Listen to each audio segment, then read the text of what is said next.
anos, a semana passada, e isto ia passando. E não havia tempo sequer para comemorar os anos desta gente. E ela estava ali com uma alegria imensa, porque ia receber pela primeira vez na vida uma prendinha que o município lhe estava a atribuir porque fazia anos. Isto deu-nos também muita motivação, porque o último dia do ano, o dia 31 de dezembro, em vez de ser à noite, fazíamos um almoço. Nós tivemos sempre o privilégio de conseguirmos grandes ofertas das grandes empresas da nossa cidade, e este almoço era oferecido ao longo de muitos anos. Vou aqui fazer a publicidade, mas tenho que a fazer em agradecimento a essa entidade. O Intermarché ofereceu sempre o almoço nesse dia, porque nós queríamos almoço para que as pessoas ao final da tarde pudessem ir para junto das famílias, porque era o último dia do ano. Nesse dia, nesse ano, no final da festa, houve duas meninas que foram ficando. Claro que nós não podemos pôr na rua, não seria justo dizer, vão-se embora. Vamos ficando, vão ficando. E uma delas já partiu para o outro mundo, a outra ainda hoje é um elemento de um dos grupos de cantares do Espaço das Idades com muita vitalidade.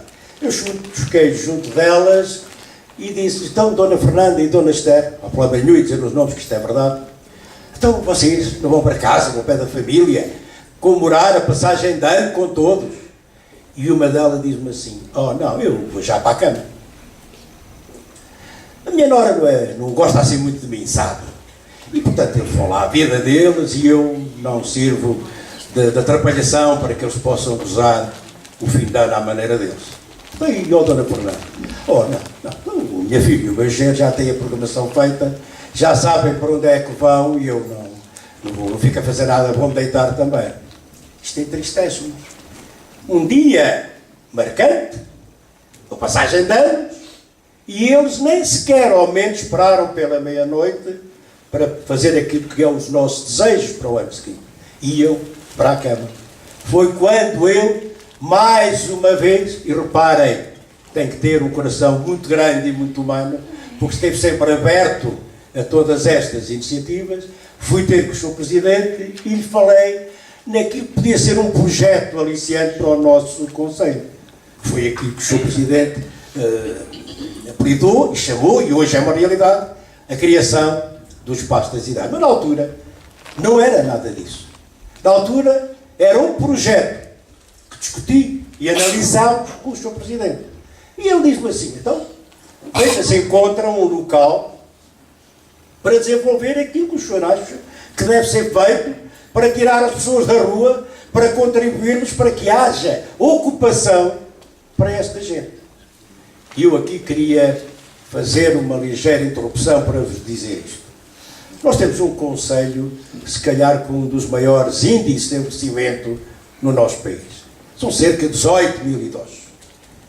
Tendo em conta a população ativa, é uma percentagem muito significativa. Tem várias regalias que o Sr. Presidente nos foi dando desde que é Presidente. Várias. Havia apenas que complementar. Havia apenas que criar uma estrutura que complementasse tudo aquilo que foi os objetivos do município da pessoa do Sr. Presidente. E quando falei com o Sr. Presidente neste projeto, ele já estava com esta ideia, com certeza, há algum tempo. Só que uma pessoa que está à frente do município tem muitas coisas em que pensar e algumas vão ficando em stand-by. E esta ideia foi imediatamente acarinhada quando lhe disse quais eram os objetivos daquele espaço.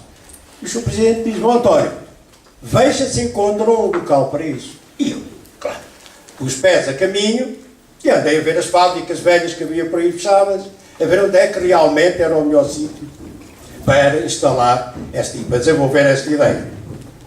E quando me dirigi ao Sr. Presidente com as diversas ideias que levava, diz-me ele assim, espera aí, nós temos lá embaixo o sítio ideal que o senhor precisa para criar esse local de atividade que o senhor quer. O Sr. Presidente mete-se no carro, chamou o motorista, vieram os dois cá abaixo, e é isto que o senhor quer. É exatamente isso que o Presidente. Sra. António Alverdão, penso que ficou esclarecido, portanto, e acho que foi um bom testemunho, vem complementar de alguma forma a intervenção do Sr. Presidente da Câmara, no fundo reforçando aqui a importância da autarquia. Mas se me permite, talvez fosse importante até para quebrarmos um pouco e alterarmos um pouco aqui a lógica do debate, até porque temos aqui pessoas no público que são o melhor testemunho, porque uma coisa é eu dar aqui uma perspectiva social, temos de facto pessoas ligadas à política, que também dão a sua perspectiva e têm de facto o lado humano e o lado sensível, mas penso que às vezes quem está no terreno é o melhor exemplo de testemunho, desde pessoas que temos aqui, por exemplo, o Sr. Pedro Pava na qualidade de provedor da Santa Casa da Misericórdia, a doutora Catarina Caldeira como diretora técnica, a doutora Ascensão Simões, temos aqui pessoas como a dona Odete, que são pessoas que de facto têm uma vida ativa e física importante, temos pessoas aqui ligadas à Associação de Reformados do Tortezeno, que têm todo o gosto e com certeza que irão ter a oportunidade de intervir, mas eu queria de alguma forma agora aqui inverter um pouco a lógica do debate, dizendo que para além desta componente social, de afeto que é bem visível, não nos podemos esquecer de um aspecto importante. O idoso, ou melhor, o envelhecimento ativo tem que forçosamente ser baseado em 4 pilares fundamentais. É, por um lado, a parte da atividade física. Estamos-nos a esquecer da importância que a educação física, a atividade física, tem para a saúde do idoso. Desde as atividades aquáticas, desde a ginástica, as caminhadas, a própria dança, que é uma coisa que eles fazem, que tem um caráter lúdico, mas ao mesmo tempo físico e benéfico para a saúde. A sexualidade, que é uma coisa que existe em muitos tabus, falar sobre a sexualidade no idoso. A sexualidade é tão importante no idoso como é importante no adolescente.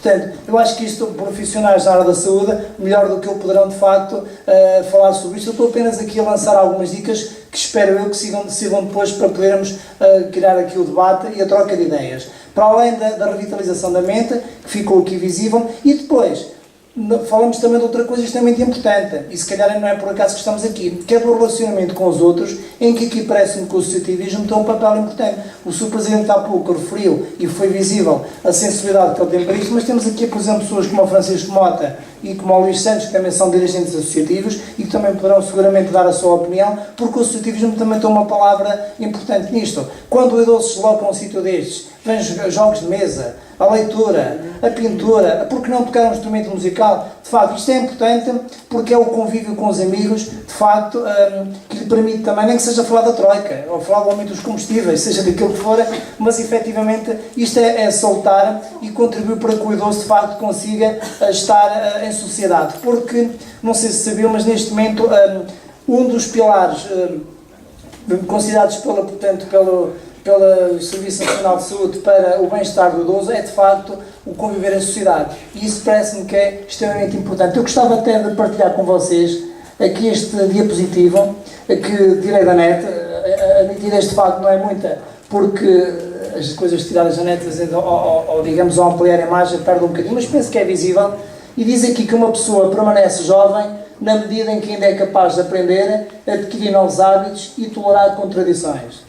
Eu acho que esta frase é muito rica, fica aqui a ideia no ar, reflitam sobre ela, provavelmente terão a oportunidade de comentá-la. Por causa desta frase eu acho que se encaixava bem se aqui tivesse o Sr. Pedro Bernardo, porque efetivamente o papel das universidades pode entrar aqui. Desde o momento em que o jovem convive com o idoso, há claramente aqui uma capacidade de aprendizagem de ambos, em particular do idoso, há a necessidade do idoso adquirir novos hábitos e, sobretudo, tolerar contradições que são resultantes precisamente dessa nova geração.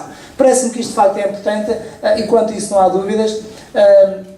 Eu, nessa sequência, até para não me alongar mais, porque embora tenha algumas considerações, gostaria também, de facto, de vos falar de algo que me parece importante, que é a questão das viagens de grupo, que hoje em dia se faz muito, há uns anos esta parte, e que é também uma forma de convívio do idoso, para além daquilo que foi aqui referido, e nesse sentido penso que é muito positivo um programa que todos conhecemos, um projeto, melhor dito, que foi criado pelo Ministério da Segurança Social e da Solidariedade Social, Ministério da Segurança e da Solidariedade Social, peço desculpa, gerido pela Inatela, e em que temos aqui de facto o Dr. Carlos Luís, enquanto Secretário-Geral da Fundação da Inatela, que melhor do que ninguém nos poderá falar sobre isso, mas se ele me permite, e os presentes, antes de passar a palavra, até como forma de introduzir a intervenção dele, eu gostaria de facto de partilhar com vocês aqui um pequeno vídeo de cerca de 1 minuto e pouco, que é um vídeo bastante esclarecedor do que é o turismo de cena para aqueles que efetivamente não estejam tão sensibilizados ou conhecedores do mesmo.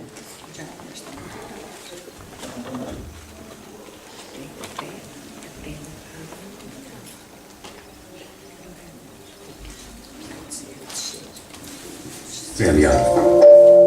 Turismo Sénior é um programa de férias que alia todas as vantagens de uma programação turística rica em passeios e conhecimento a um conjunto vasto de atividades de lazer e de entretenimento.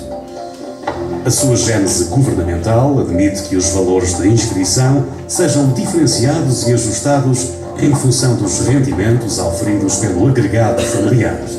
Conta já com a participação de mais de 600 mil cidadãos portugueses com 60 ou mais anos de idade que têm a oportunidade de visitar Portugal e Espanha, saborear as mais famosas iguarias e conhecer o património paisagístico e cultural de cada região.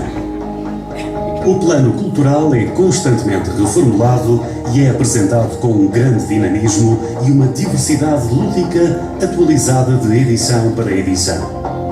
Cada uma das viagens é relacionada com uma temática específica e durante os 7 dias e 6 noites de duração são desenvolvidas ações que promovem o convívio, a amizade e o conhecimento entre os participantes.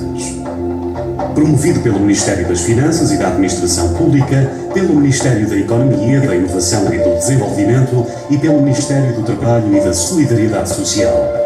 Financiado pelo Turismo de Portugal e Instituto de Gestão Financeira da Segurança Social. Organizado e gerido pela Fundação Inatel. Muito bem, após esta apresentação, então eu passaria a palavra ao Dr. Carlos Luís, no sentido também de esclarecer um pouco, não só sobre este projeto, mas dar um pouco aqui o seu testemunho relativamente ao tema que estamos aqui hoje a abordar.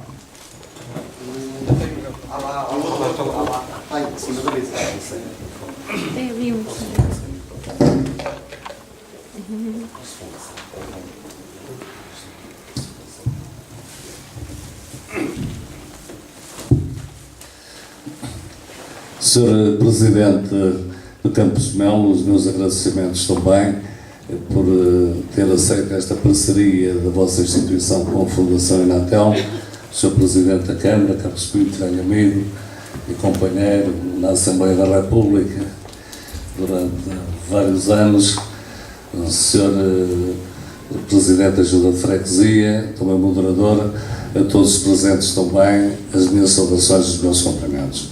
É uma honra representar aqui a Fundação Inatel num debate que tem sido tão interessante e tão positivo e que experiências tão ricas no que diz respeito à terceira idade, a nível do poder local, e sem dúvida que o poder local tem sido indispensável na colaboração e na participação e idealização de projetos, nomeadamente para a terceira idade, e nós interrogamos-nos o que seria a nossa sociedade, sobretudo aqui na região do interior.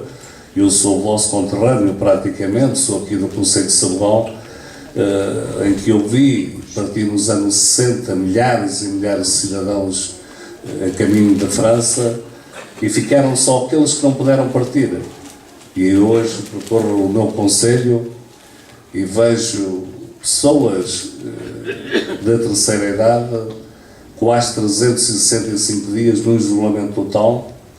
Se não fosse o poder local, a Junta de Freguesia e a Câmara Municipal, tudo o resto quase fechou. Fecharam os correios, fechou o posto médico, fechou a escola, fechou toda uma identidade nacional. O que não fechou ainda, por enquanto, foi ainda a sede do Conselho e as freguesias. E é esse o apoio com a criação de lares que o poder local tem prestado um trabalho notável a este setor